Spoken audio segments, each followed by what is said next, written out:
With so many options, why choose Arizona State University? For me, the only online option was ASU because of the quality. Their faculty was really involved with their students and care about your personal journey. The dedication to my personal development from my professors, that's been extremely valuable to me.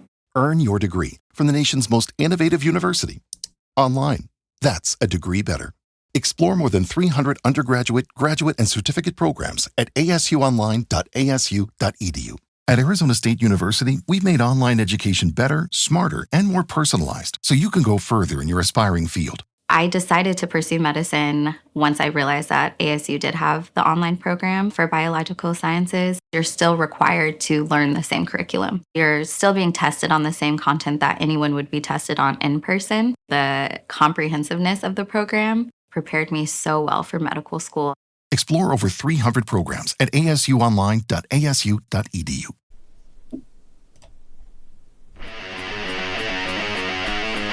All right, look at that. Look at that opening. Look at that. Oh, my goodness. This is high tech, man. Virtual town hall with State Representative Jennifer Gross here tonight on Ohio Political News. So. Wow, I'm spared no expense on that. All right, guys. I'm excited about tonight. Tonight's going to be a good night. I can feel it in my bones. It's going to be one of those nights. Brian, how you doing? Good to see you. I'm doing great, and Leonard, I'm anxious to hear from Jennifer. Yeah, okay. Groves. Yeah, without a doubt. We got Matt out here too. I want to get to Matt. Where you at? There you are. Hello, you can run, but you can't hide. How you doing, Matt? Good to Doing see well. you here tonight. And we got our special guest here, Jennifer Gross, State Rep, District 45. Good to see you here tonight. Good to see you guys. Woo. Good to see you. All right, releases. Lots of press releases. I try to release something, when it's important. I try to release, but I was looking lately, and I think we could do a few more things. We have a lot going on, but Yeah. my office has been very busy since I'm chair of Medicaid, so I've tried not to give them extra work. They don't need it. No, with Medicaid, that is awesome. So you're the chair of Medicaid. What I thought we would do tonight, and it's good to have you again. Thank you. Let's go to House Bill. We're going to run through some of the House bills that you've sponsored or co-sponsored. I'll introduce them. You give your own take on it, why it's good, and have a little bit of a discussion. And after we ring through these, we can have maybe a little more in-depth discussion on some of the items that we want to talk about. Let's go to House Bill 84 right here. This is called the Innocence Act. Protections for minors against exposure to obscene or harmful materials. Things like age verification requirements. Steve Demetrio and Josh Williams are the sponsors. You're a co-sponsor on that. The challenge, as I'm sure that I'll hear from you guys, and I agree, is that with this one, it's pornography and minors accessing pornography. But the concerns of some are that if an adult has to show their ID to access porn to prove that they are an adult, then that is a registry that could conceivably monitor people and keep records. And of course, this time it's pornography. What will it be next time? They could go to another end and say Bible study.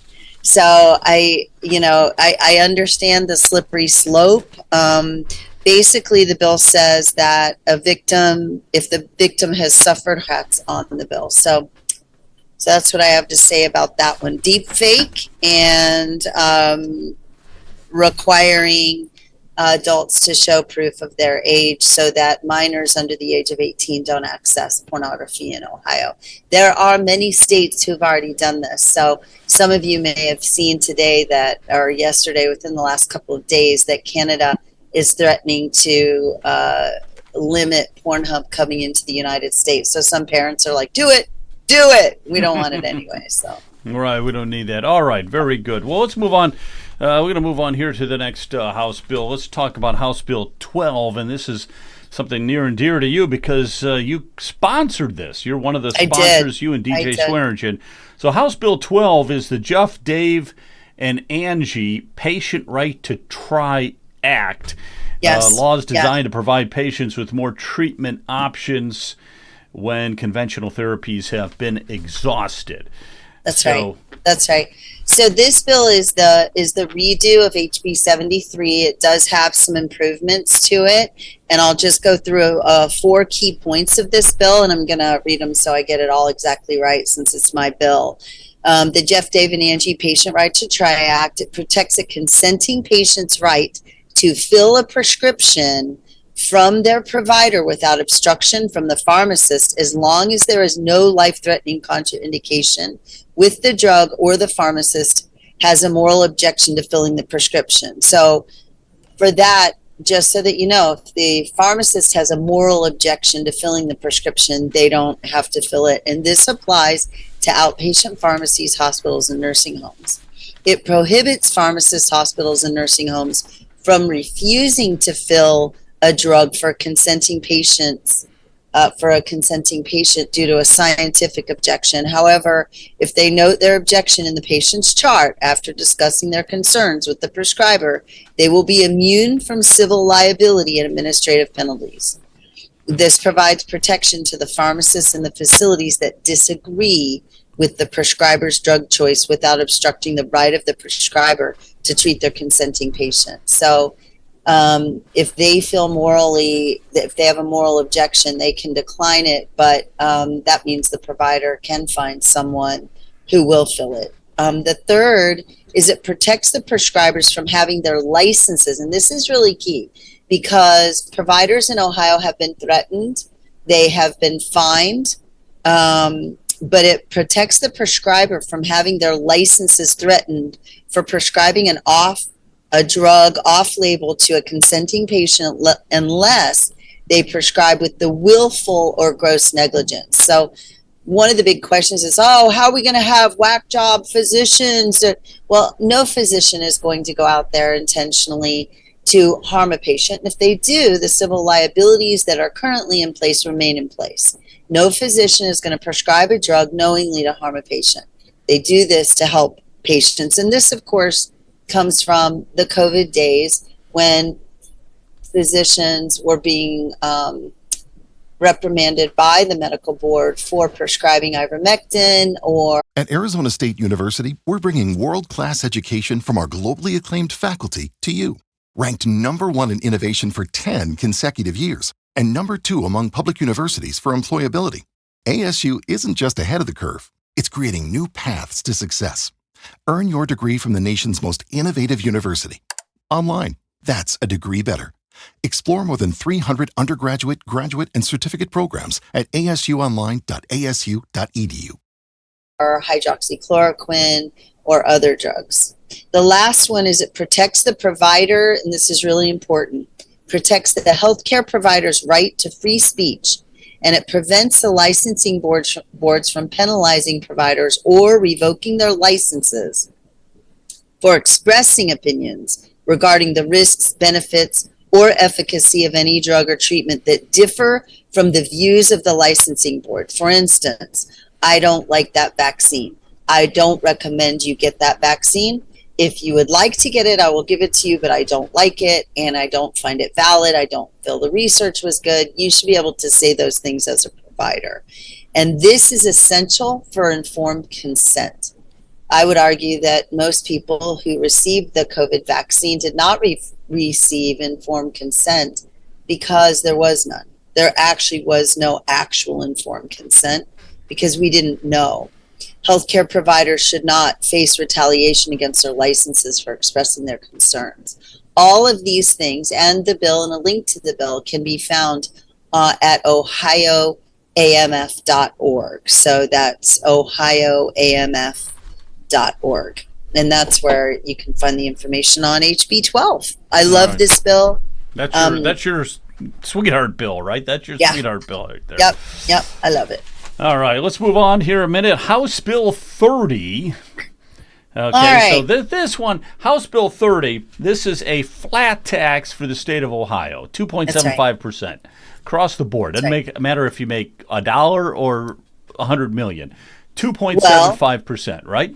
Actually, if you make over $26,700, we start at 26,700 because right now people at that mark don't pay income tax. And so if we added a tax to them, then that would be like taxing the poor and, decreasing tax to the rich. So in this case, anyone who makes 26,700 the first year, and I want to be clear on this one, it's not an immediate flat tax. It is phased in over 2 years. And it starts at the first year, but if you make over 100,000, you still are going to pay 3.5%. And then and this is my understanding of the bill, so I reserve the right to, be corrected by the bill sponsors. At year 2, it's 2.75% in the amount of excess 26,700. And for those who make over $102,400, then those people go down to 3.125%. And then the year after that, it's supposed to go to 2.75. Now, once it gets to 2.75 after a couple of years, I think it's just going to stay there, right? It's going to stay there. Yes, that's the plan. Now, the Senate bill may be a little more, I haven't seen the Senate bill, and that's the one, SB 3, which you had asked about earlier when we were talking. And certainly that one is by Senators George Lang and Senator Steve Huffman. So it's worth a look at that one, but I wanted to look at the House version first because neither bill has moved out of either chamber yet. Gotcha. Okay, so we've got a few more House bills. We're going to just rattle through, Kent, a few more of these House bills, and then people, if they're in the chats and they have questions, then we'll go into the chats and we'll pound away at the questions in the chat and stuff. But let's just knock out the rest of these. Here's House Bill 10. This is another one that you co-sponsored with Roy Klopfenstein and Jack Daniels. Yep. Jack Daniels. I didn't know he was in the House, but I know. You can always say we've got Jack Daniels in the chamber almost every session. All right, here they are right here. Jack Daniels, but it looks like he's been hitting the bottle a little bit right there, I think. I don't know. All right, we got a lot of co-sponsors, lots of co-sponsors. So House Bill 10 is, this is interesting, regulating imitation meat and egg products. So I want to get your take on that. I mean, that does not sound appetizing. So you want to regulate imitation meat and eggs. So yes. So this one, it specifies that food that has a meat product or an egg product, that it has to be labeled. So it can't be a manufactured protein food product or a fabricated egg product. If it has any of those products in it, this bill will require that food product be labeled. Also requires a waiver from our SNAP benefits and our WIC benefits for that.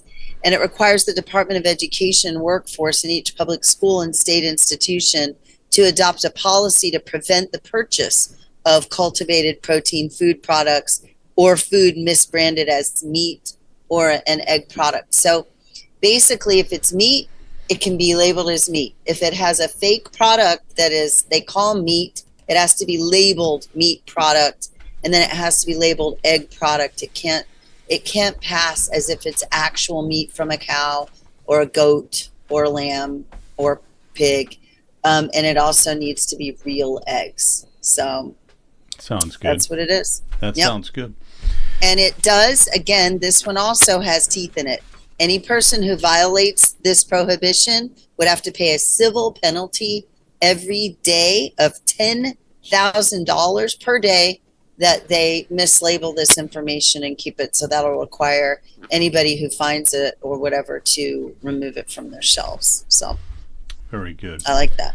That is a good one. All right, we're going to move on to House Bill 78. Oh, this is a hot topic. Yeah, this is a hot one. I want to throw it in. I know you didn't co-sponsor it or anything, but Josh Williams and Gary Click sponsored it. It's digital ID, and I want to get your take on this, especially when it relates to voting. Yeah.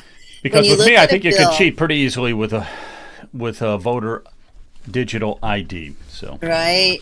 When you look at a bill and you see that there's a Republican and a Democrat on the bill, that means that it is a bill that has some kind of likelihood that it could move in our current chamber. So it is worthy looking into this bill. You will also notice that there were 6 Democrat co-sponsors and only 2 Republican co-sponsors. So when you see the minority leader as a sponsor, your spidey sense ought to go up, and you ought to go, okay, what's wrong with this bill? This bill would authorize the use of a digital driver's license and state identification card, and it does deeply go into elections. And as written, the bill would have allowed, and it talks about the National Voter Registration Act and the Voter Rights Act and photo identification. This bill would have allowed someone to use a digital ID to vote. And so when people heard about this bill, they immediately became concerned, which I believe is right. And my understanding about this bill, gentlemen, is that the bill sponsor, the Republican bill sponsor, has decided to try to delay this bill, and that it really has no chance now of moving forward. What was interesting is that there was an interested party, and that was the ACLU for this bill. And they were not opposition and they were not in support, but the ACLU said there were some civil liberty concerns with this bill. I think that when the ACLU says that, and you're a conservative, you probably ought to agree, because the ACLU is not always on our side on things. Very rarely are they. Very rarely do they come That's over to our side. Very rarely do they come over to the good side. They stay in That's the dark exactly side right. The good side, right? Senate Bill 1. This is Yeah. Ohio Higher Education Bill. I want to just talk about this. I know it's in the Senate, but I think it's actually moved into the House now. Yes, it is in the House. Jerry Serino is the one who sponsored this. So this bill right here, just remind people what it's all about. This is to ban diversity, equity, inclusion in schools, prohibit the faculty from striking, and then classroom discussions. The bill mandates that the discussions on controversial beliefs, such as climate change, things like that, elections, whatever, I guess you've got to show both sides, or it just can't be all one-sided. It just can't be all about the Democratic Party, and it just can't be all that climate change is legit. And then you got to take some real American history courses. Yes. So It actually, and I love how you brought that out, because a lot of the left is using this bill as an opportunity to say that it's stifling free speech. What we have found is that the free speech, if you will, was only free for one side. We do need, if we are actually going to support diverse thought, we have to have all sides of a thought. And that means that if you don't agree with global warming or whatever climate change, and you should be free to speak on the other side of it, as 50% of scientists don't agree with global warming or climate change. You should be able to use the other side of that, or whatever the issue is. And this bill prevents schools from, it prohibits any orientation or training course focused on diversity, equity, and inclusion. It prevents the establishment of new offices of DEI, and it also it requires each state institution to affirm and declare that it will not endorse a particular belief over another belief. So, so that's really kind of trying to even the playing field for certain beliefs. And then the teeth in this bill is that it permits the General Assembly to withhold or reduce any state operating subsidy payments and funds if they determine the institution has failed to comply with the bill's requirements. What's interesting is we're seeing some organizations change their DEI to things like resilience. So we're watching for changes in the terms of this. And so here's a synopsis of the sub-bill that's currently in the House. It grants presidents or a designee the ability to grant exemptions from taking the required American civics course if the student has done one of the following: completed a college credit plus course that meets the requirements outlined in the bill, completed an advanced placement course that meets the requirements. It clarifies that only state university presidents and the chancellor of higher ed would be required to present their respective university 5-year institutional cost summary. There's a lot in this bill. It requires the state institution of higher education rather than its board of trustees to enforce the institution's policy regarding diversity, equity, and inclusion. So I think it's really good. I think it's going to pass very soon in the House, if not this week, within the next couple of weeks. I'm really proud of Senator Serino. I really, this bill passed the Senate last General Assembly, and I'm looking forward to it getting to the House floor. Yeah, excellent. Yeah, and it's stirring up a lot of controversy, but that's good. It's stirring up good controversy. Yes, most of the letters I've gotten to my box, although saying this will probably make a lot more come to my box, are from Massachusetts, Illinois, New Jersey, Colorado, California. There's nothing like getting a House rep in Ohio to get moving when California higher ed people send me emails. Yep. Very good. All right, I want to wrap it up here tonight, and then we'll go into some other discussions, just free fall discussions. But I want to talk about the budget process for a minute, okay? Let's just do that. Yep. We don't have to get into the weeds on it or anything like that. But the budget's $100 billion, I believe, $100 billion per year, which is insane for a state like Ohio. Absolutely insane. We've gone crazy. So I just have a couple questions, like why is the budget $100 billion? Why is it so high? Are there any organizations that you see that could be cut, or how could we doge Ohio a little bit? Any thoughts on that? Well, yes. The answer is yes. We can doge a lot of things. The state, like your own house, has times when maybe you squirrel away a little money and you put it in your sock drawer or whatever. Only at $100 billion, we know that every agency, most likely in Ohio, has its little sock drawer. It puts money away for things that maybe aren't being spent, and then they can move the money around and spend it for other things. We need to be more transparent with where our money goes.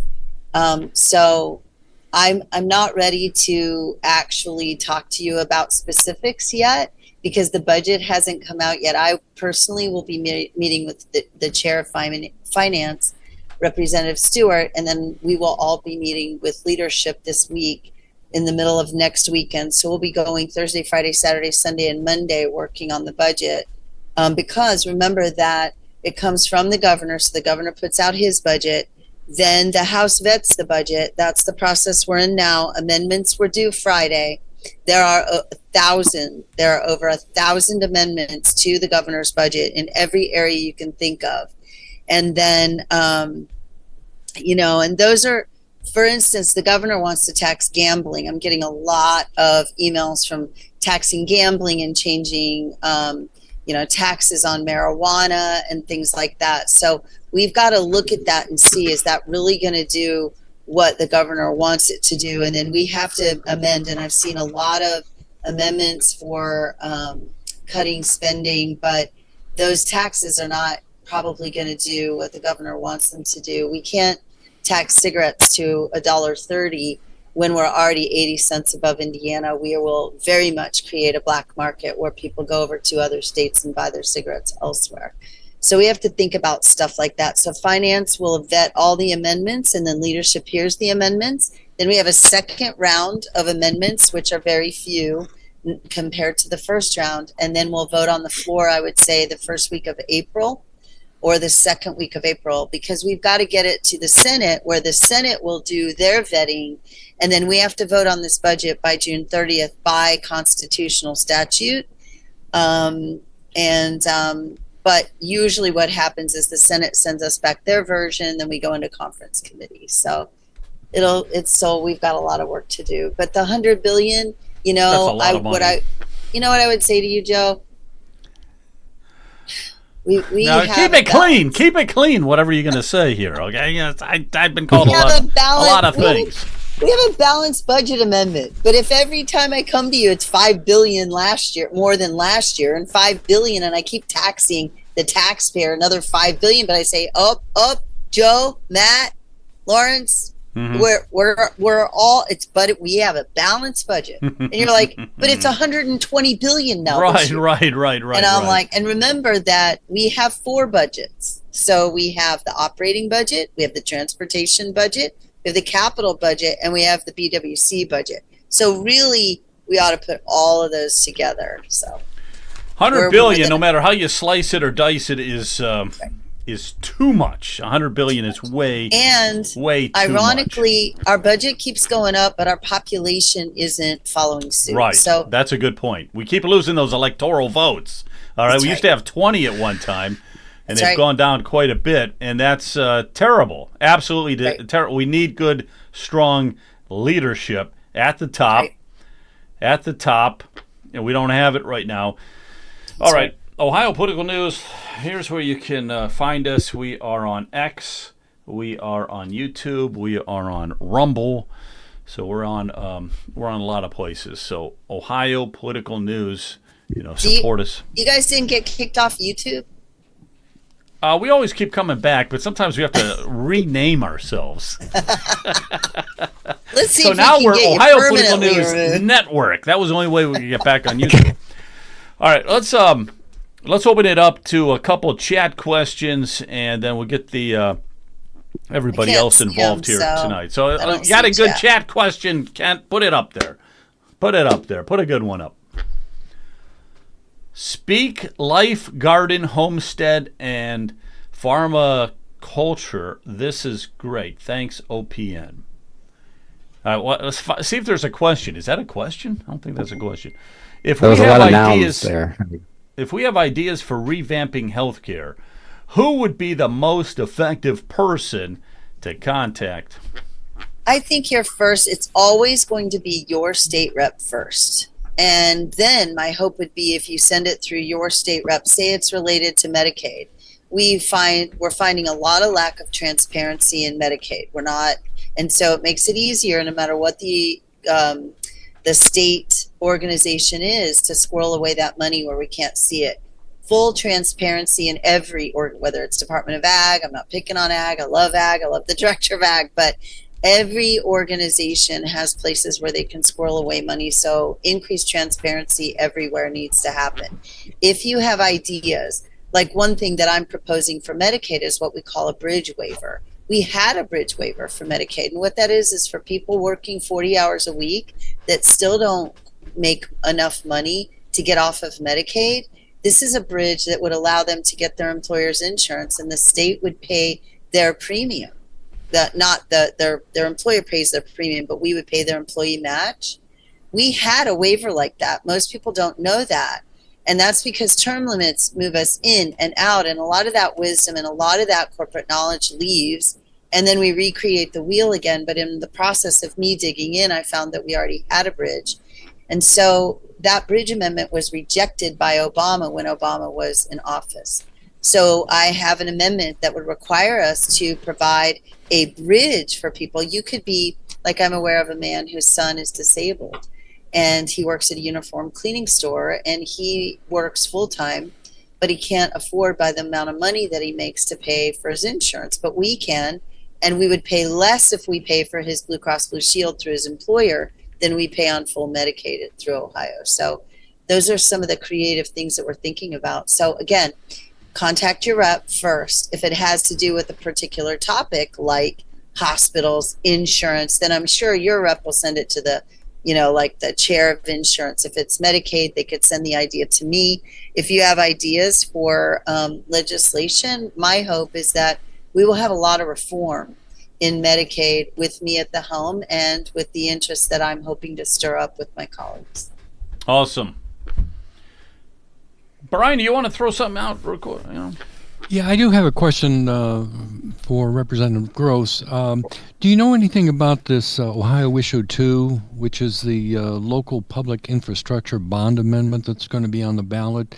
It appears, if I've got this correct, that we're looking to absorb a debt of $2.5 billion with no more than $250 million a year. Do you know what that is all about? Why we need to go into debt when we've got a $100 billion budget? My understanding, Brian, and I'm not an expert in the issue, but that we've increased that amount with this one. It's required by the Constitution for us to vote on this. But the challenge and the reason I voted no to put it on the ballot was that it was increased to $500 million. And so I voted no on that. I think that they're going to get the Ohio people by saying it's infrastructure and we have to vote on it, and then it has to be passed. But obviously, if it's on the ballot, it doesn't have to be passed the way it is. So the people. Yes, you're not a supporter of that Ohio Issue 2. Then. Correct. Because again, it really what it comes down to, Brian, it's my policy. I am tired of us wasting money. And when I see things like us spending 14, and no offense to the Rock and Roll Hall of Fame and the NFL Hall of Fame, okay? If you love NFL, go for it. If you love rock and roll, and I do too, go for it. But I don't believe $14 million of Ohio taxpayer money should have been put from the capital budget last year to those two private organizations when football players make $20 million per contract. Why do we build the Ohio taxpayer? So when I see the increase in this, until I feel that we've gotten our own fiscal house in order, I am going to be harsher and harder about making sure that I am protecting my taxpayer dollars. And because there are people who do need, and I do believe that there are places where the state, like for our disabled and our infirm and our elderly, there are places, but we only have so much money. And we have to be wise about where we're spending our money. And I felt like the increase was unnecessary. Gotcha. Yeah, thank you. I do have another question, and that is regarding Senator Serino's bill. I have heard some objections, from local elected officials that they're not in favor of that bill because it is an infringement on free speech, and it is also an attack on unions. Do you have any opinions on that one? I don't mean to put you on the spot. I'm just trying to get it's okay. You didn't put me on the spot, Brian. We pay. These are for public universities. Who pays the salaries and who runs the public universities? We do. Mm-hmm.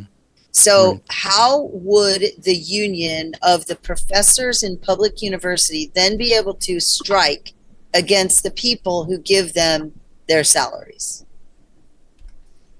That is why we want to prevent the college unions in the public universities from striking, because you can't bite the hand that feeds you. You are a state university. You are a state college. This doesn't affect private colleges. Maybe they'll follow suit and do their own thing, but this affects that. And as far as free speech, it doesn't affect free speech at all unless you're a person who wants to subdue conservative free speech. As we talked about earlier with climate change, there tends to be a prevailing thought with some teachers, not all, and some professors, not all. I know a really good one, but I'm not going to call him out because he's like alone. He's like the only conservative professor at this university in the area he's in. But he's kind of flying low under the radar, mentoring students and doing a great job at it. He has to keep his mouth shut. He's not allowed to tell people what he really believes. So the professors are spewing, if you will, climate change is the only way. It's the only thing. It's the only truth. And then if someone speaks out about, well, hey, wait a minute, I'm not sure I agree with this. I mean, you've been saying the world was going to end since the 1950s, 60s, and 70s, and it's never happened. Why now should I believe you? In order to have critical thought at the university level, we need to have all diverse thought, not just one view over another. I think that even for me, religious liberty, seems to be an issue as well. I mean, you're allowed to wear, Democrat pins, but if you wear a Trump shirt, then you're escorted out. Or if you are a Christian, it just seems like, you should be able to speak about, like, if you're in biology, you should be able to speak about a young Earth and not feel like you're going to be graded differently because you are asking questions. I think I know true science requires that we seek and keep searching for different viewpoints, and without all viewpoints in the room, then it's really difficult to say that you found a true opinion. Right. Without all the viewpoints, you really don't have learning. Hey, Joe. I snuck in here. It's Jonathan. Oh, okay. Hang on one second. We'll get to you in a minute. Okay. Can you talk about, Jennifer, can you talk about the event that is coming up to town in a couple of weeks? What is that all about? Is that the one? I don't know if that's the one that where I'm going to be with speaking at a medical freedom event. I'm not sure. Okay, maybe that's what it is. Be the 29th. It's that one. It's in the chat. It's that one.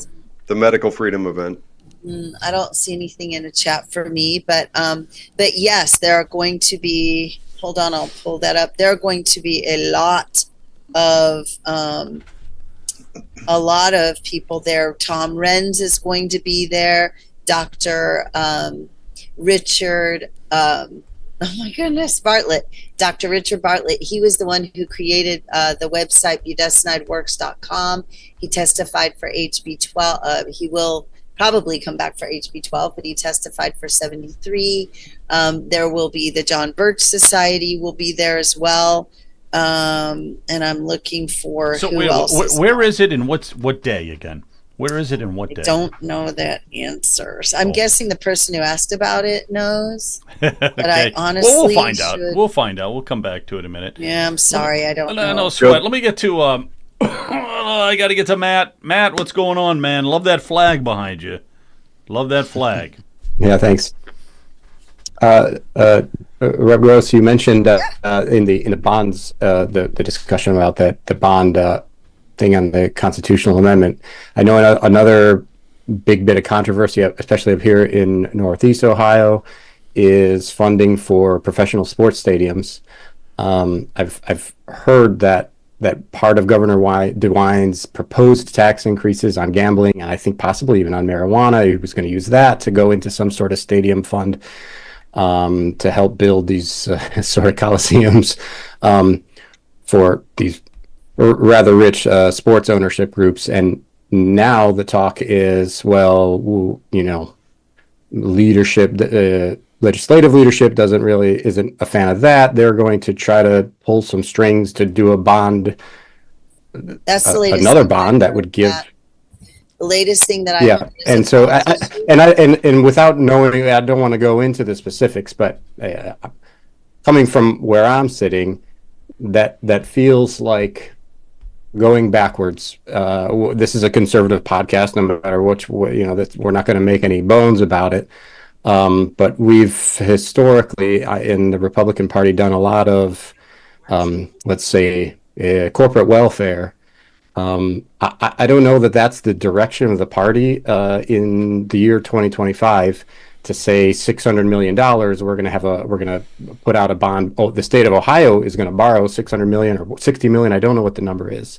And we're just going to say, well, the tax revenue will pay it back.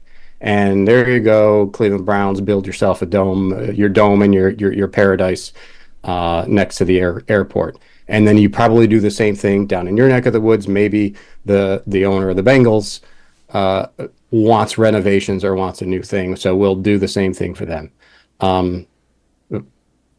Wondered if you're of the same mind. I mean, I'm guessing from what you said earlier about funding Rock and Roll Hall of Fame and funding the Football Hall of Fame. Do you have any thoughts on that? And just talk maybe a little bit about the budget process. This probably would be just an amendment to the budget. Oh, here's $600 million goes to Jimmy Haslam, who's the owner of the Cleveland Browns. Is that the way this ought to be done? Is it the way? No, it shouldn't be done that way. I think that the budget that we have should be run by and for the people. So the things that we should take care of majorly, at least for my area, is the elderly, the infirm, the disabled, the moms, the babies that can't afford, and that we're helping, keep their babies. There's an element of a wall in that area for the poor that's traditional Medicaid. Some people that are like, libertarians and beyond, that are really, really like, they believe we shouldn't even do that. But I do. And in that portion, I do believe that the charity of Ohio is willing to help those who are less fortunate. When it comes to other things like this, down here we have and I love tennis, but we have, the Western Southern Open, and how they get us as conservatives is they say, well, if you will invest 15 million, every year we bring in 20 million. So it's going to be a plus for the state to draw this in. And that's where they get Republicans. My hope for this, I'm not sure how I would feel about a loan, perhaps, that they could take out a loan from the state, but they have to pay it back. But most of the time, and we do this with a lot of companies, we did it with Intel, and look, I'm glad, and I hope Intel works, and I hope it all comes to pass. But we gave a lot of tax deductions to a lot of companies to attract them to come to Ohio. And so who pays as the budget keeps going up, and it goes from like 85 billion to 90 billion, and it keeps going up. If we keep giving tax breaks to corporations, then who's paying? Ultimately, in the end, I think our taxes are high. Now, if you look around us, we're actually at 3.5%. We're lower than Michigan. We're lower than Illinois. We're lower than, I believe, even Kentucky. But of course not Tennessee, but we don't touch Tennessee. But so I think, again, for me, conservative policy would say we don't give corporate welfare, like you said. And I've learned a lot. I did vote yes on that capital budget for Intel, and if I had it to do over again, I would not. Yeah, and part of it was, still waiting for them to come to town. Still waiting for them. All right, let's get a question off of chat here for a minute. Would House Bill 12 offer protection for birth control and hormone prescriptions? The issue with HB 12 is if someone is really, really sick, they can access life-saving medication. Last I looked, birth control and hormone prescriptions are not life-saving medication. If it would conflict with the SAFE Act, it will not conflict with the SAFE Act. We will not allow puberty blockers. We will not change the law that is currently. What we have in the current law and the compromise with the governor with the SAFE Act was that those who are already on puberty blockers can remain on them, but no one can be started on them in Ohio. So that will not happen. And birth control pills are not life-saving. So that would be a non-issue. These are for people that are very, very ill in hospitals, what happened during COVID. And these people wanted to transfer hospitals, and they refused to treat them with anything other than the quote-unquote standard of care, which was only remdesivir and a ventilator. Some people were denied budesonide, which is a very common older-than-dirt drug. Not exactly older than dirt, right? But they would refuse to give them inhalers. They refused to allow their family to bring in ivermectin. They refused to give them anything other than what the whole entire state had decided was the one standard of care. And I would say to you, there is not one treatment for diabetes, not one treatment for hypertension, not only one treatment for arthritis or RA. You get the point. That there is never only one treatment, unless it's like a rare brain tumor that there have only been 12 people, or there is no actual treatment. So it does not conflict with the SAFE Act. It does not increase the risk of giving things out for abortion. This is for life-saving medications that are being refused because just similar to what happened during COVID. Gotcha. Hey, let me go over to our mentor activist. How you doing there, Leonard? You got anything you want to ask? Yeah, just one question. First of all, thanks for coming on. Greatly appreciate Thank you, it. Leonard. It's And good you to know, see I'm you. always a I'm always a philosophical type person, so I like to get to the core of things. But when you said that the state is involved in charity, as the charity of the state increases, what do you think happens to the role of the church as far as its charity role? Well, I mean, technically, to the purest form, since I'm a Coolidge Republican, it was very hard for me to realize that Coolidge really believed that veterans didn't, and I'm a retired veteran. Coolidge believed that we should not have a full-time military and that veterans should never serve long enough to retire. Um, Technically, the role of the church was to provide charity. And unfortunately, where we are today, and I know like my church has a food pantry and we have a benevolence fund, we do the best that we can. But the reality is that if someone needed full health care, my church could not afford at this point to provide health care for someone who is in, like an ICU. So the role of the church was to provide for the poor. And that's why so many hospitals were Mercy, Christ, Bethesda, right? Those were Christian names because they were created out of charity. But what has happened is the church, and I'm part of the church. I love the church. I love God's church, and I love God, and I love Jesus, and I'm a Christian. But the reality is the church has abdicated its role to provide for those that are poor. So when traditional Medicaid came along, that's where the state took over in the role that should have been rightly for the church.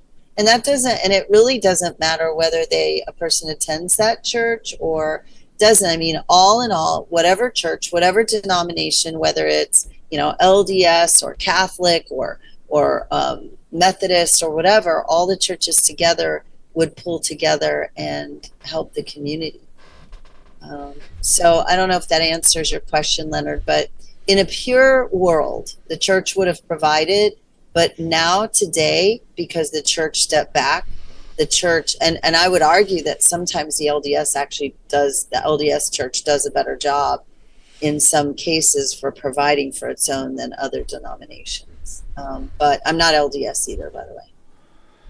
All right, let's get another chat question, then I'll go to you, Jonathan. Do you think that we can get PBMs removed? And what are PBMs, first of all? And do you Pharmacy think we can... benefit managers. So, like, there was a case where CVS has their own PBM, and then they bought Aetna. So now they're like a middleman for pharma. So you have a wholesaler, and then you have a middle PBM, and then you have a pharma. And I can't.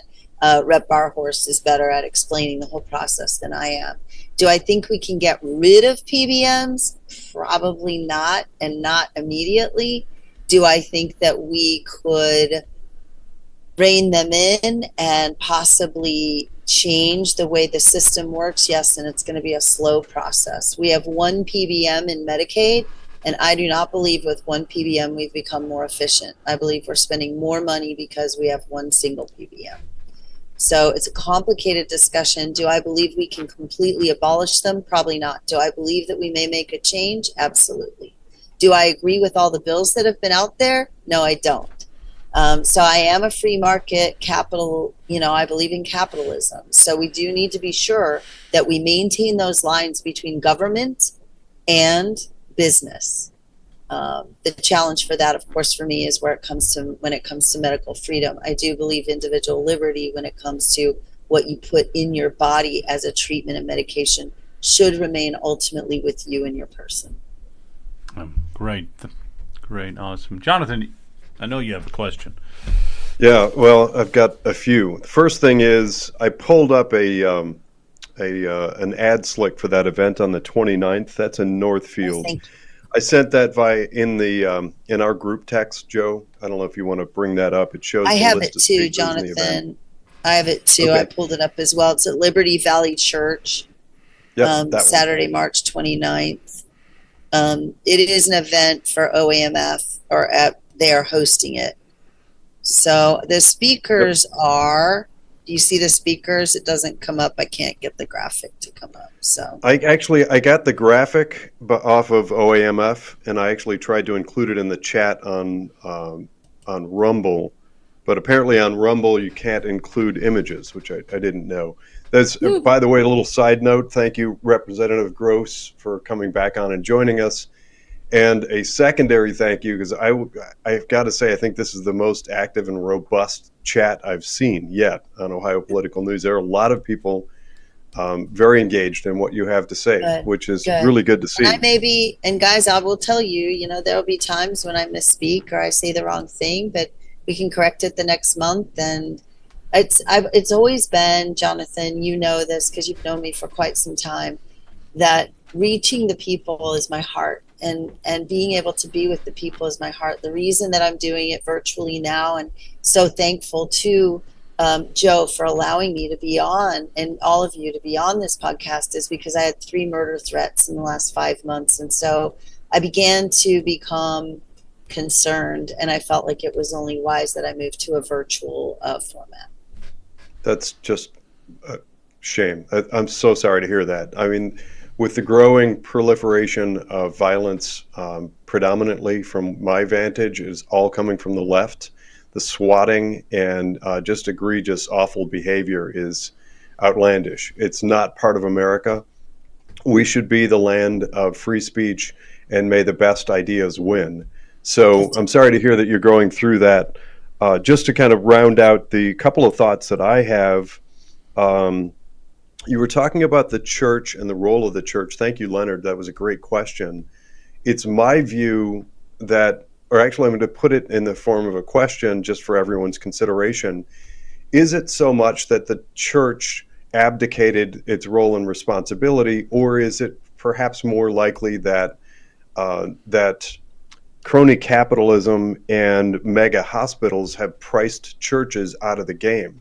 When you talk about the average hospital stay now being 70,000 or whatever the heck it is now, it's just outrageous. The medical costs and the profit margins of those types of events. I mean, it used to be the church would cover it, like a kid would go out and end up, playing around and get a broken bone, and the local doctor could come and set it and fix for a couple $100 or something. When you talk about 70,000 plus, it's just, no church can keep up with that. And I think reining that in. I'm sorry, go ahead. No, I completely agree. And I love, see, this is diverse thought. Like, hey, Rep, do you think about this? Yeah, Jonathan, that's a great point.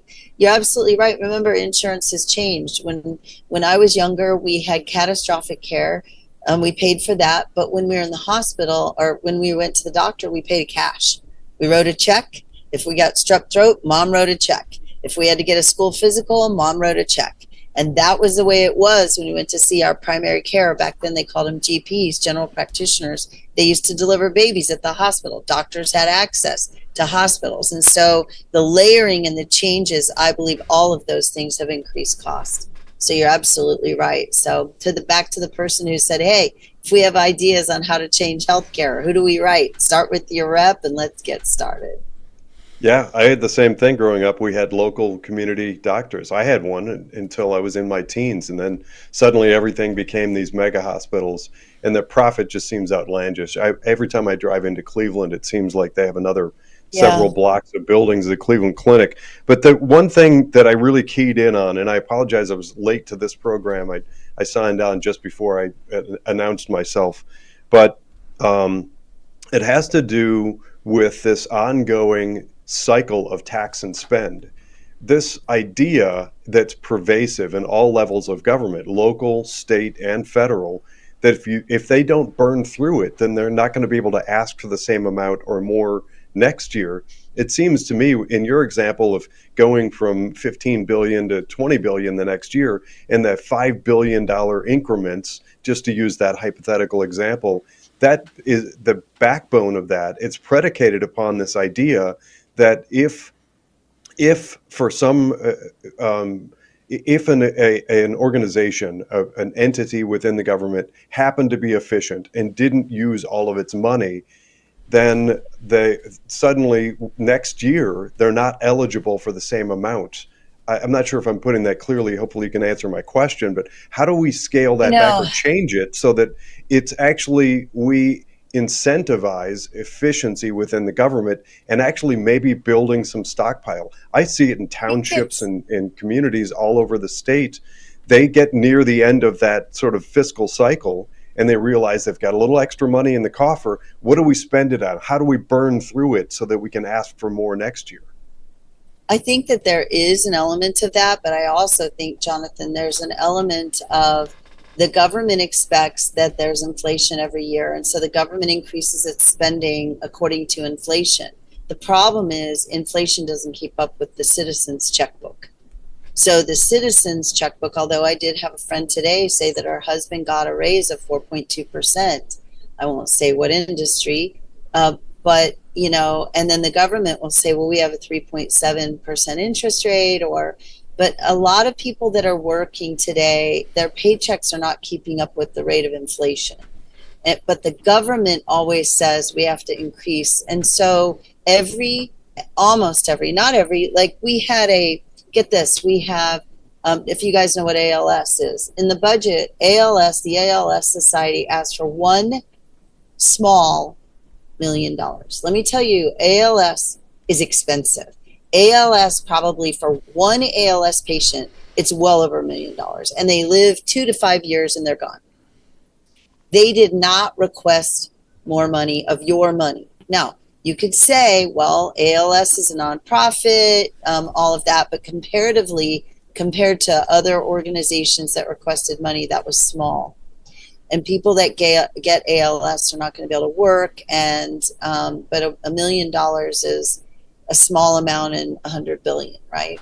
I found they did not increase the amount of money that they requested, and many organizations this year did not request an increase. However, most state agencies requested large increases and increases. Not all.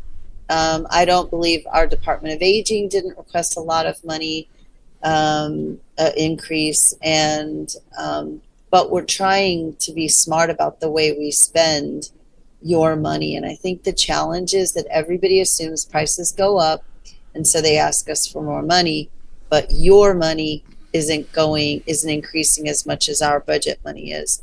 And I would love to be able to vote on a budget that is less this year than it was 2 years ago.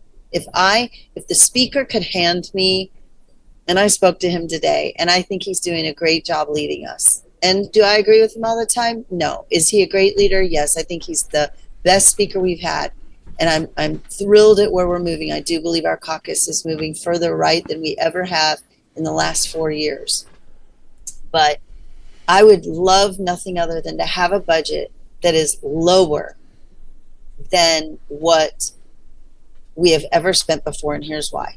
I want to give property tax relief and income tax relief to Ohioans. The only way, when we spend $8 to $16 billion of your income tax dollars in the state, the only way we can do that is to lower spending.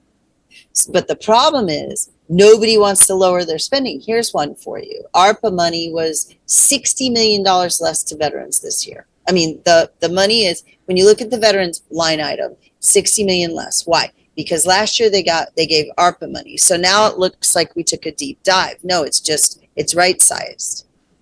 So a lot of agencies need to be right sized. And then you have a little bit of a problem because you had 4 years and then you got inflation, and I don't know what that would look like, but we need to right size. And you always know when you give your teenager more money, they want more money. Well, it's the same with everybody else. Once they have more money, they want more money, and they want to keep spending money. And they don't want you to touch their budget. But then we have, I don't know, I can go on. We have intermediate care facilities. These are facilities completely funded by the state. The people in these facilities are ventilator dependent children who were maybe abused by their parents, and no one comes to visit them anymore. And the only family they know are the workers in those facilities, and those workers get their entire paycheck from you, the taxpayer. And those facilities do without a lot. The ICFs do a very intense care, taking care of people who cannot walk, cannot speak, in most cases, and are on ventilators. We have facilities like that really depend on state funding. I believe, and I really believe there is no Ohioan that would not want to take care of them. But I do know a lot of Ohioans that don't want $14 million going to the Rock and Roll Hall of Fame and the NFL Hall of Fame. Do you know what kind of money our ICFs could use that money for? They don't even need that much money to be really higher up. But it's the way we spend our money and where we put our money. So I'll shut up. I'm a Dave Ramsey girl. Can I ask Joe, I'm going to go. Go ahead, Ken. I'm going to, we got a bunch of questions in the chat, and we want to really support the chat because the chat is why we're here. Yeah, go ahead. Fire away. I just want to, let's go. Yeah. All right, just fire at them. Or maybe we could go rapid fire here. Why are we funding the schools if they don't want free speech? Why, and also, I'll piggyback off that. Are we going to do anything to reform some of the outrageous funding we do give to the schools? But go ahead. I think what they're referring to is the higher ed from SB1. I'm going to take it as SB1. We're known as we are one of the, I don't know where we rank, but we are one of the states that has a large amount of institutions of higher learning. And as Ohioans, we try to expect the best out of everyone, right? So what we are trying to do through SB1 is modify their behavior with law to keep those because one of them is the Ohio State University. I don't think anybody wants to unfund the Ohio State University, And so what we'd like to do is reform behavior so that we can even be better. And so that's what we're trying to do with SB1. I think to completely unfund them is not going to happen. Now, I had an organization that came to me, and every organization, I've had 8 meetings at least on my calendar every day that I'm in Columbus. I don't know if I'm going or coming. It is really, really crazy right now. But what we began doing was looking up every organization, their name on Google, and typing in DEI and ABC Company, DEI and this organization, DEI. And when they came up, I was just like, there are 3 pages of DEI in this organization. And they asked me for budget amendments. And when I see stuff like that, I'm not as friendly. Now, I was thankful to the person who came in when I mentioned this to them. I said, I do not want to see DEI on any of your websites. I do not want to see that. We believe in meritocracy. And the reality is that organizations that know that we are a Republican state that believe in conservative principles should look at that and say, okay, if I'm going to try to play ball with a conservative group, I need to modify my behavior accordingly. But what this guy said to me, and this is where my heart was really challenged on this, he said the federal government required us to put DEI on some of our websites in order to get grant money from the federal government. Right. Well, that's not the Trump way anymore, though, I guess. Right. So it was the Biden way, and so they're just shifting, and it really puts them in a position of, oh my gosh, we're caught in the middle. So now all of a sudden we've shifted, and remember, President Trump's only been in since January, so it's only been 2 months, and now they're having to shift and change, and it shouldn't be that way. I mean, arguably back to what Lawrence was saying, traditional values as far as our constitutional values, the presidency should not have so much power that every 4 years we're changing. And I think that George Washington would roll over in his grave if he saw the power of the presidency like it is today. Yeah, he'd be rolling over in his grave. Okay, here's what we're going to do. You just try to answer a question maybe in 30 seconds. We'll try to get through a bunch of them because we're kind of getting. I'll try to be fast. Yeah, just be real fast, real quick at it. The PLF one standing up there. Let's see what we got here. Let's see what we can go with. Okay, Jennifer Gross, curious if you know where the PLF stands in budget talks. All I can tell you is I did see an amendment. So until that comes through to the chair of finance and the people that put that in fight for it, it'll depend on the majority. If there are, like 45 Republicans who support it, then I would imagine it'll make it into the budget. then it has to go to the Senate where they have to leave it in. If it doesn't make it, and there's only like 5 that believe in project labor, they're changing the project labor agreements and things like that, then it won't make it in, and there won't be much change in that. All right, Kent, what's the next one? I hope that answers. Who determines life saving? I wonder which one was that? Was that this was probably in reference to the Dave and Angie Act? Yeah. So you mentioned this is only Dave and Angie Act. There's obviously doctors who are. I mean, if there's a patient, for instance, we had a lot of patients during COVID. They did not get well with remdesivir. They were treated with remdesivir. They didn't get well, but they weren't allowed to have anything else. So, patient is really, really sick. Nothing is working. That's the time when they get the opportunity. Like, it's right to try. I mean, it's right to try. Only it's before you're actually dying, like you're going to die tomorrow. I mean, like, right to try for cancer patients is, this has not been tested. We don't know if it's safe for you, but it's your only last chance. The people that are in the hospital that had remdesivir were not getting well, yet they were still not allowed to try other treatments. So I hope that makes sense. Gotcha. Go ahead, Kent. How about I saw this one. I don't know what this means. How about zero tax state tax? What about, now wait a minute. Florida does not have a state tax. So what about income Ohio? Tax, you mean? Yeah, state income tax. Yeah. Right. I would love to go there. And I know that one day we are planning to go there, but we are what they call, and as much as I don't like it and I want to rip the Band-Aid off, we are what we call an incremental state. Our culture is a lot of different cultures, but let's say we're predominantly German. We are not a state that is like Italian. Like, we're not, wah! Like, that is not our legislature. We do not do things suddenly. I wish we did. I wish during COVID we had done rapid shifting. I wish that we could rip the Band-Aid off and have zero income tax. That is who you are looking at as a representative. I fit with that kind of Florida mentality. In fact, he's no longer in the legislature, but when I first was a freshman, I was bringing up all these bills, and I was like, well, and then he goes, we're not Florida, Jen. And I'm like, well, we should be more like Florida. We need the free policy and things. But I will tell you that things are not always the way they seem in Florida either. The grass is not always greener. I talked to some of the legislators there. I know people who live there. Sometimes, believe it or not, you're being media snowed. And some people know how to get their messages out better. And I love DeSantis. I'm not implying it's DeSantis. It's just that legislators kind of try to make change, and it doesn't really make change, but then they brag like they made change, and it really didn't do much. So yes, they have a zero income tax. Florida is number 1 in economic score. Tennessee is number 2. They have no income tax, and so we're going there. It's just a slow process, but I believe one day we'll get there. Okay, would House Bill 12, and which one was House Bill 12? I got to refresh my memory It's the Jeff, Dave, and Angie right to try. Would that include pain medication? I mean, we already have palliative care policies. We already have hospice policies.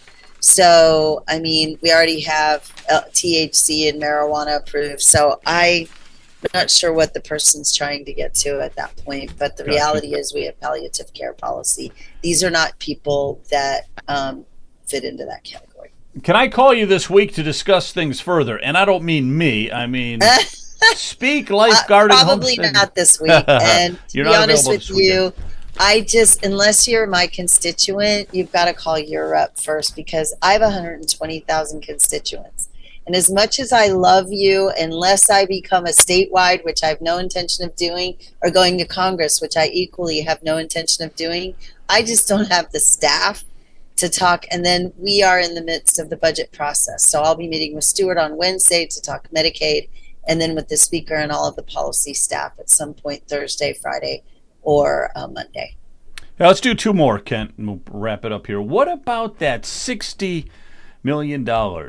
I got stolen when they put all them nuclear plants And did you get the that money has back? to do with the householder thing. I wasn't here when all that happened, so I can't really speak to, what, but I do know this. We just brought in an Amazon data center. We have a Google data center. Our drive on energy in Ohio is humongous. In order to attract the businesses that we're looking to attract in Ohio, we need change in energy. We were done a dirty job by the Biden administration. We are harmed by the Biden administration and the policies with all of the woke agenda and the climate change agenda that they put on us, the rules they put on us, stopped our energy production. We sit on approximately 800 years of natural gas. We need to access that. We are like the Aramco in Saudi Arabia. We're the Aramco of the Midwest. We have unlimited energy, but we were not allowed to access it by the Biden administration. I cannot thank the Trump administration enough. And I know our energy committee has a massive energy bill that is coming, but we must have energy. We avoided rolling blackouts just 3 years ago in December. We cannot have rolling blackouts because you know who's going to have blackout energy? You, the taxpayer. Business isn't going to have rollout. They're not going to have blackouts because we've got to keep them afloat. They're like the heart of the body, keeping the people going to work. But the people who are going to be most inconvenienced by lack of energy, you, the taxpayer. We're very well aware of that. And guess who elects us? You do. So we've got to figure it out. We're working on that now, and I expect to see an energy bill coming out in the next month or so. Okay, we'll end it with this question here. As a registered nurse, I'd like to know, what's that, Kent? Two more questions. Okay, this one more. And one more. Okay, two more. As a registered nurse, I'd like to know how you think the state can help with safety and retention. You're probably not going to like this. It's not up to the state. It's up to the nurses. And as a nurse and an APRN, I often wonder, because a lot of these organizations, if you're part of the Ohio Nurses Association, they're a union. If you are not getting the kind of treatment, care, salary you deserve, you either need to strike, you need to be part of their union, or you need to quit and find another job, or you need to try to make change as an administrator within your facility.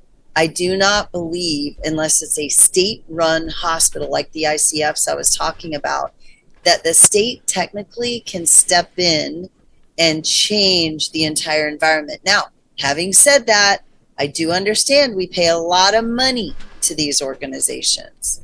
And so by the amount of taxpayer dollars that we put into particular hospitals, I believe we ought to have a stronger voice in what we believe as legislators. But the challenge is that fine line between, public and private entities and the government getting into places where they don't belong. So nurses need to stand. And I know that as a nurse, we as a group aren't always as cohesive as we can be. You probably don't like that answer, but that's what I'm going to say today. This might be the last one then. Is this the last one, Kent? Which word? For right now, yep. Okay, which word do you object to? Not a leftist question. Diversity. Do you not want a mix of people in your state schools? What do you think? State schools. We have all people from all creed, color, nations, and everything. I personally believe that we are a tapestry of a quilt created with multiple. I mean, I believe in the diversity of our people. The challenge is when it comes to meritocracy. We should not be selecting air traffic controllers by the color of their skin, by their sex, by their identity, gender identity, or the like. We should not be selecting doctors we should not be having such diversity. I just talked to a doctor. I'm not going to give you any things because I don't want to call him out. He's a conservative physician who teaches a residency program. He said that now all of a sudden, this is a Midwest hospital, he said that now all of a sudden their diversity is A students, B students, C students, and D students who got out of medical school. I don't know about you guys, but I don't really want a diversity that means my doctor got D's in medical school. And he literally said that is happening. And I want the best doctor. I don't want a doctor chosen or not chosen by the color of their skin. I want the best doctor no matter the color of their skin. You got it. So diversity matters, and yes, it matters in that it brings diverse thought, and I love diversity. I'm a military officer, and I believe there was no greater diversity than my experience in the U.S. Armed Forces. But in our schools, we definitely need diversity, and we have that, but we should not be selecting people because of their diversity. We should be selecting them because of their merit. That sounds, I got to write that down. That sounds good. It's like if you're trying to land a plane, you want the most competent air traffic controller in there. They're lucky that, they're the questioners. Your YouTube short, huh? The questioners are lucky that they have you guys, because in my town halls, I didn't just do a round robin like that. I made them stay on the topic of the bills that we spoke about that night, because I had so many. I had this one woman who would videotape me and then send it all over and make me look a certain way, and they would cut it and do things, but so we appreciate you taking the time tonight, really do. It's my honor, Joe. I appreciate it. Thank you very much. We will give you the yeah, if there's any way we can help you, Representative Gross, please let us know. Yep. You guys, it's my honor to be here. Thank you very much. Yes, Brian? Yeah, yes. As I said, anything that we can do to help you out, whether it's, at the State House with proponent testimony or opponent testimony, just please let us know. Well, we have a lot going on, and I would really encourage everyone to go to the ohiohouse.gov, where you can go on our website, you can look up legislation, and they're listed number 1 all the way through several hundred at this point. You should look at all these bills, and you should see which ones you're interested in. You should make sure your legislator knows you're interested in these bills, and come back again, and let's keep the conversation going. And let's make sure that people have access to their legislators, and just, also don't always just beat us up. Tell us we did a good job too. All right. Well, thank you again, Jennifer. You did a great job. Gross. Thank you. Thank you, sir. Yeah. I appreciate it, Brian. 45. Really appreciate taking the time and everything. We'll do it again next month, okay? Sounds good. I'm up for it every month, but July, August, and December, I'm yours, my friend. Excellent. That's what we want to hear. All right. Well, thank you again. God bless you. And, God bless you guys. Thank you. Appreciate it. Really do. Are we done? Are we done? Are you guys going home now? We might sit around and BS for a few minutes. I got to find out some information from some of these guys. I'll stay on a little while. You want to stay on? Okay. Well, yeah. Yeah. So let's. I'll listen to you guys for a change instead of you listening to me bloviate. Yeah, let's. I'm gonna send it over to you for a minute, because I know you're always active with the property taxes. Is there anything you want to report on? Are you out doing? Yeah, we've new talks and things. We've come to realize that the initiative petition that we're working on, Lender and I, in fact, we just had several meetings this week. The one issue that we've come to realize, before we can submit it, to the Attorney General, we've got to have a constitutional lawyer take a look at our petition, because there's a lot of rules and regulations and formatting that has to be done before we can actually submit it. We don't want to, as we say, stumble out of the blocks. We're still committed to the getting the petition of the elimination of the property taxes, but there has to be, we have to do it, properly. And we're finding, we can't really find any attorneys right now. We've contacted probably a dozen attorneys, but no one's returned our call, believe it or not. But we're not backing down. There isn't a professor of law at CSU that wouldn't help you? No. The guy with it that begins with John and ends with Pleshnik. Would he help? Yeah, no, that was the one that I thought of. Yeah, no, that's probably wise, because my understanding, I think you need a good number of signatures just to get it in front of the Attorney General. Yeah, it's 1,000 signatures, but believe it or not, 1,000, right? Yep. We're talking to a young lady in Michigan, and she showed us. She's about 4 years ahead of us, but she did show us today that her petition, and what you have to do is you have to get the Constitution, every place in the Constitution that talks about property taxes, that has to be part of the petition, where you're actually showing the people and the legislators, this is what you want to eliminate. So it has to be done properly. And unfortunately, we tried to reach out to Attorney General and Secretary of State, and they're not going to help us. And we were told that that's because it is conflict of interest. They can't really help us do that. So trying to go to the state officials, they only want our vote. But as far as helping us out, as individuals, it's not. But don't forget your money. They want your money too. Yeah, donations. That's true. They help with the donations. Help too. Sure, go ahead. I think maybe next week, all over my hand here, maybe next month, it'll feel like a week. We can talk a little bit more about all the bills that are coming with property tax. But I know that Representative Beth Lear has a constitutional amendment that if you can use it, if you can get us to get it through the legislature, we can get it directly to the ballot without you going that route.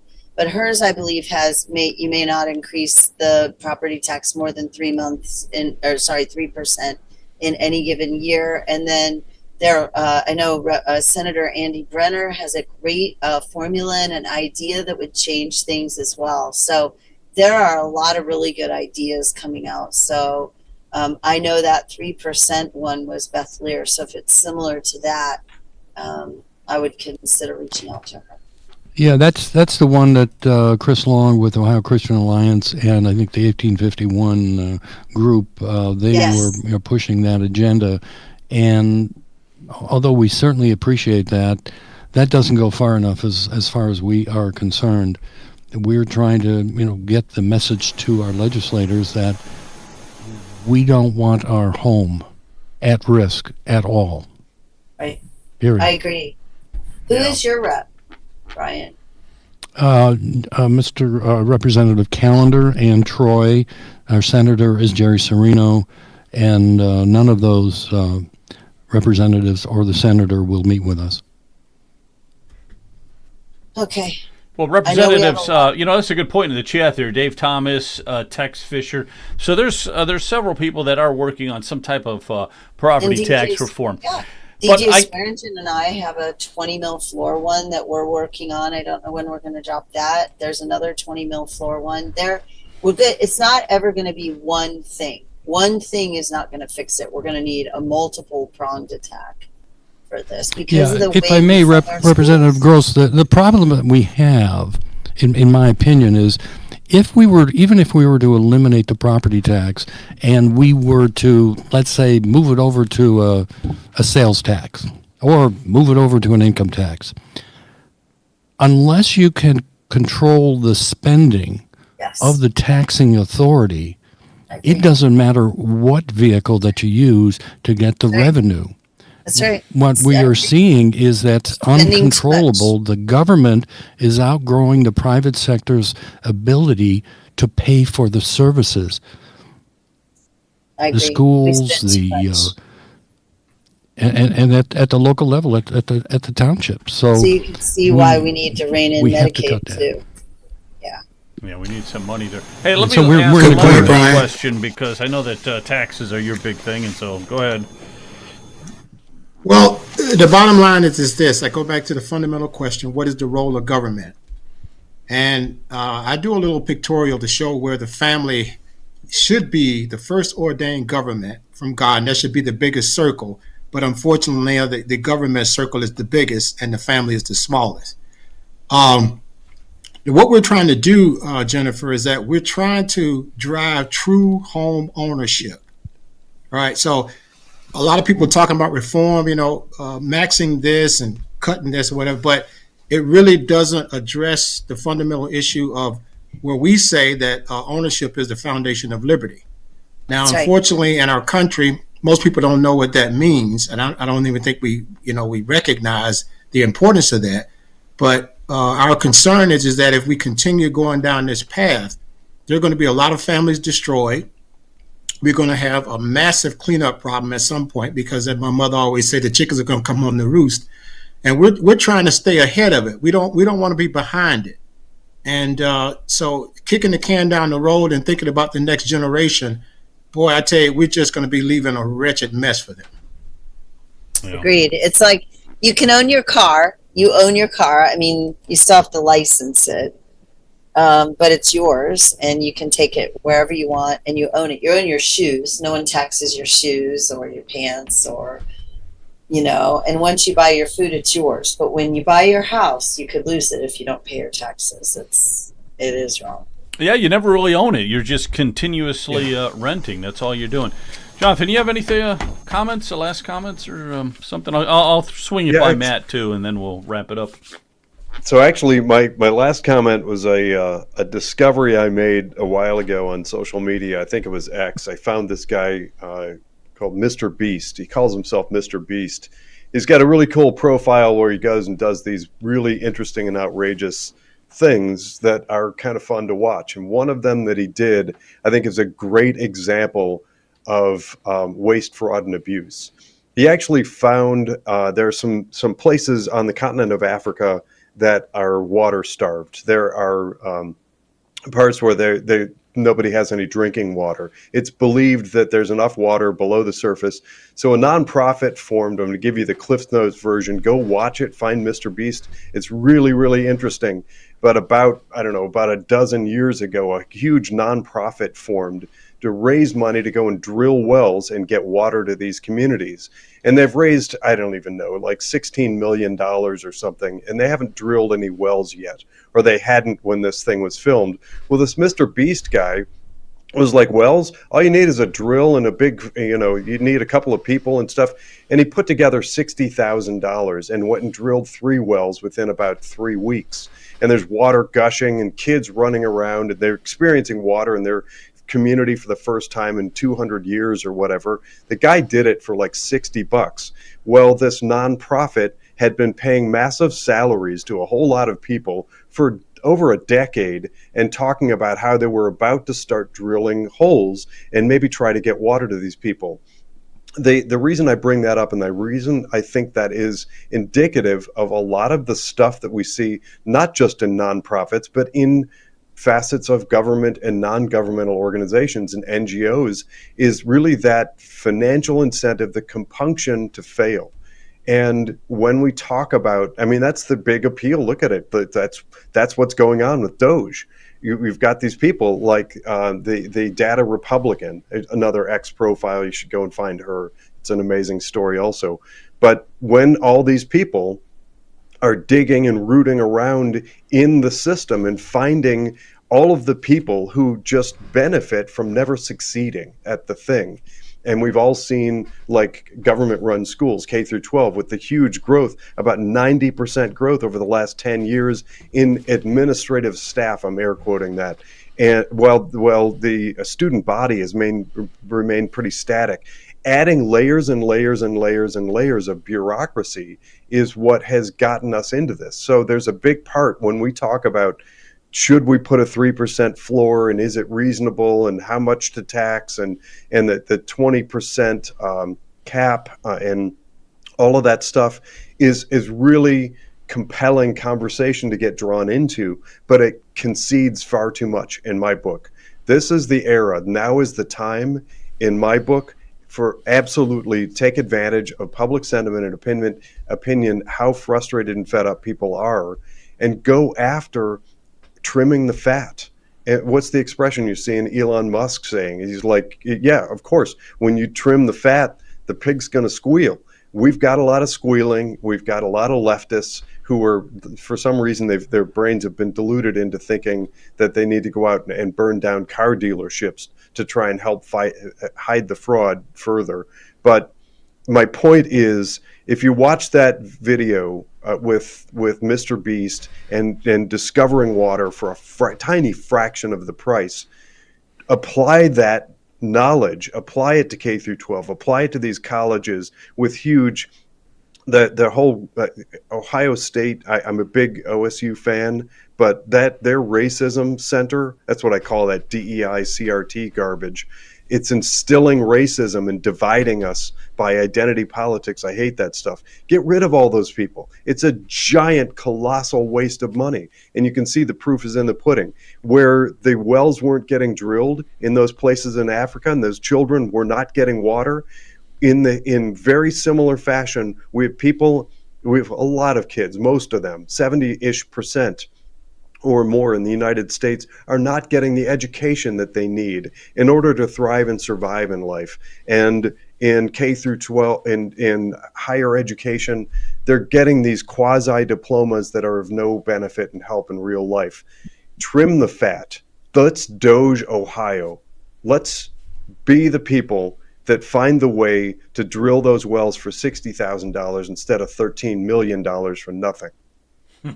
Yeah, Doge Ohio. That's what I like. Hey, I'll let you wrap it up, Matt, tonight. And what's your parting words? Yeah, that's really well said, and I hadn't heard about that, but I think it's typical about how individuals motivated by whatever are often far more successful than state apparatus and all this other kind of stuff. I heard our guest, Representative Gross, talk about how she was told probably multiple times, and I've heard it too. Ohio's an incremental state. We spent a lot of years being kind of a purple state, and we have shifted over to the right, and that is a great thing. But it seems policy-wise, we're lurching a little bit slower. And one thing she mentioned about the budgetary process is what happens. It starts with the governor. The governor proposes a budget, and then it goes into the hands of the legislature.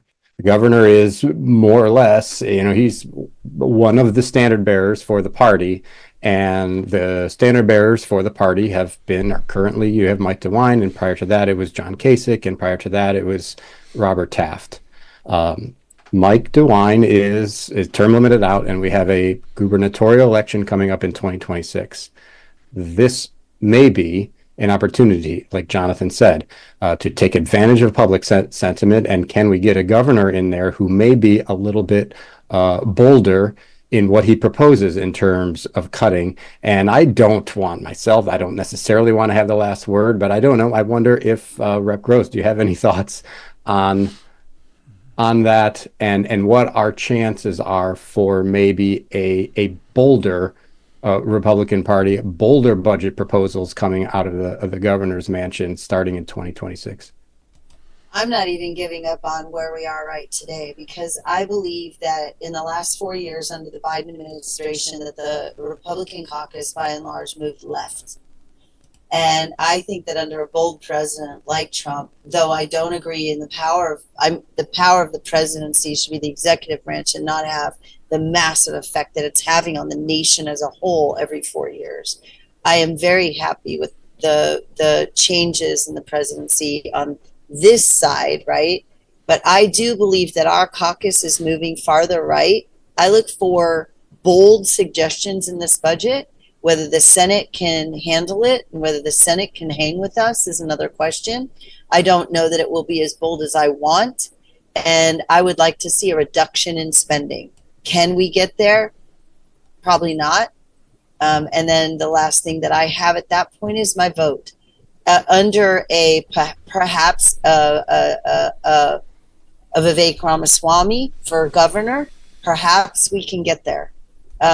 Spending is hard no matter what budget it is, but I am going to keep driving toward reduced spending so that we can be a better fiscal manager of your money. So I have hope in this budget under a new governor. Absolutely. I think that Governor DeWine is obviously, I believe, left of center and not the kind of Republican that I am. I'm not saying he's a bad person. I'm just saying that he's not my flavor of Republican. All right. Well, thank you again. God bless everybody. I'm going to get out of here. We got to hear some talk about Rock and Roll Hall of Fame stuff. We got to hear this here. Have a good night.